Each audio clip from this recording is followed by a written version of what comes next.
And I must actually share that I registered and I got my funding to go back and study after 12 years. And as I walked into the department just to go and have a chat with whom I thought was still the coordinator, but in 12 years a lot can happen, I came into the department and there was this woman who had her back to me. And as she turned around, I looked at her and I said, "What are you doing here?" And it was my second year supervisor from when I was originally studying. And she was then the undergrad coordinator. And she looked at me and she said, "What are you doing here?" And she didn't know I didn't graduate when I was supposed to. And I told her I'm coming back to finish my studies. And she had this puzzled look on her face and she said, "But why aren't you practicing yet?" And I said, "Well, I don't have a degree. That's why I'm here." And she said to me, "Let's come and meet me in my office."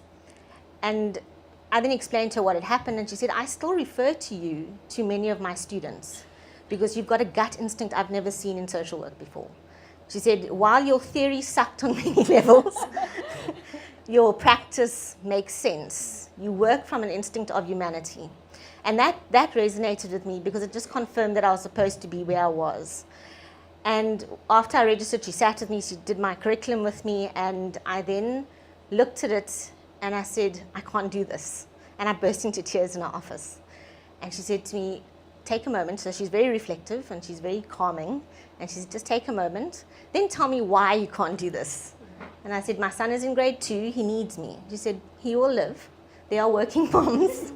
And there are moms that are studying. He will survive." I'm like, "My husband's job is too demanding." It's like, "He will cope. What else? Bring it."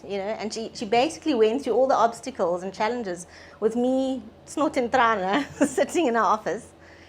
And eventually she said, "Right, now that we've got all the challenges out of the way, you're not leaving this campus until you have a degree."